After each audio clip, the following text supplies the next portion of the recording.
আসসালামু আলাইকুম। সবাই কেমন আছেন? দেশে ও প্রবাসে সকলের উদ্দেশ্যে এই ভিডিওটা করা।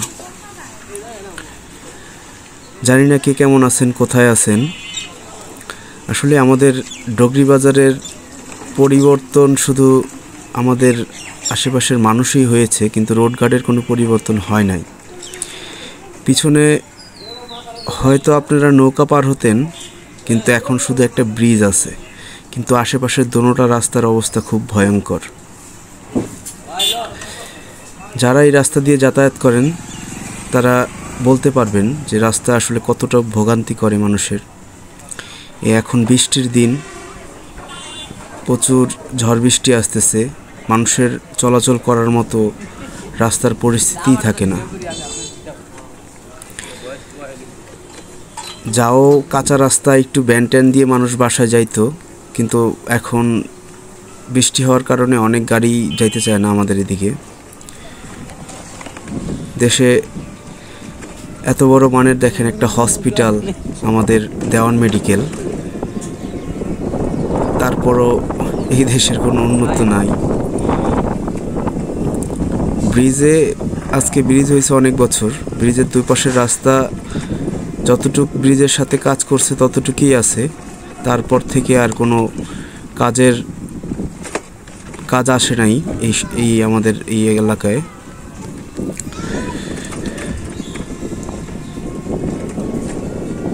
আমাদের ডগরি বাজার ব্রিজ এটা।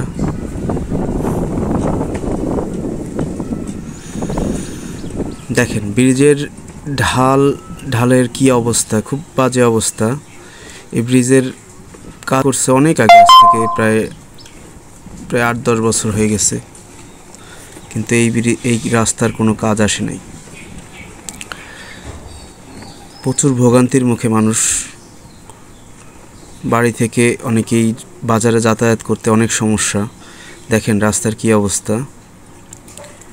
ওই পাশ দিয়ে কাজ শুরু হয়েছে, মোটামুটি কাজ চলতেছে আমাদের এই রাস্তার। এখন আপনার 1 মাস হইলেও তারা কাজ করতেছে বেকু দিয়ে, কিন্তু এখন তো কাজের কারণে আরও ভোগান্তি আরও বেশি হয়ে গেছে। এখন সেই আগের অবস্থানে মানুষ ফিরে আসছে, হেঁটে হেঁটে বাজারে যাইতে হয়।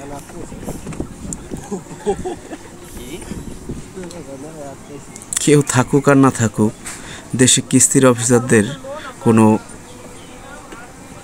মিস নাই। তারা ঝড় তুফান আসলেও গাড়ি নিয়ে আসতে পারে, কারণ তাদের টাকা উঠাই দিতে হবে। এটা হচ্ছে আমাদের রাড়িবাড়ির মসজিদ।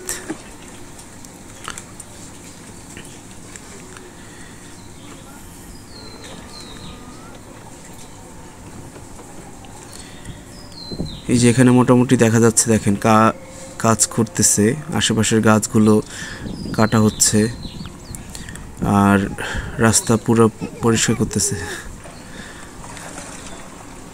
তোর বাবার নাম কি? হ্যাঁ, তুই আফজাল মুন্সির ছেলে? তুই আর দুষ্টামি করস কে তুই? হ্যাঁ, এটা কেটা?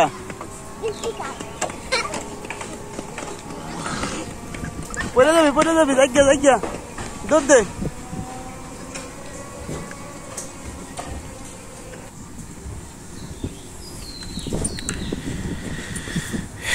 দেখেন রাস্তার কি নাজেহাল অবস্থা, খুব বাজে অবস্থা।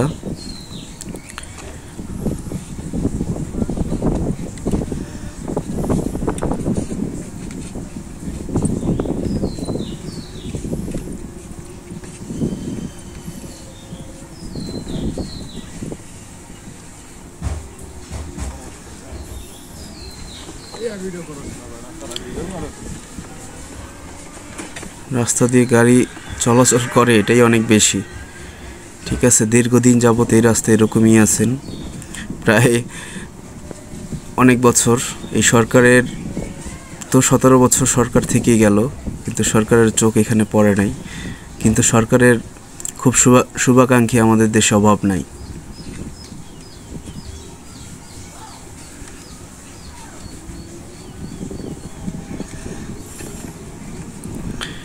একটু আগে বললাম আপনাকে কিস্তি অফিসার আসবেই যত ঝড় তুফান আসুক।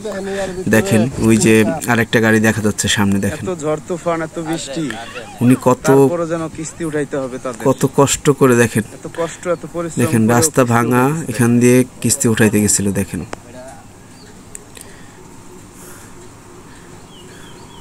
বললে তারপরে ল্যাব রে দেবেন গা। টাসার খাইতে না আমার ভিডিওটা উঠে দিত। টাসার খাইলে ভিডিওটা উঠে দিত। একটা হাইদা ভিডিও করতে ভিডিও করতে হ্যাঁ হ্যাঁ আমরা টাস ওদিকে এরকম রে হ্যাঁ এরকমই। এরকম কি একটা অবস্থা রাস্তার। এই যে কালাচান মাতবরের ছেলে আলমাস।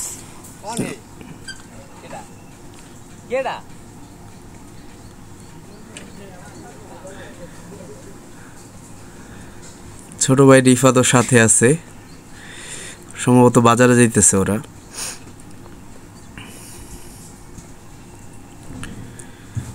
দেখেন রাস্তার এখানে মোটামুটি অনেকটা কাজ আগাইছে এদিক দিয়ে।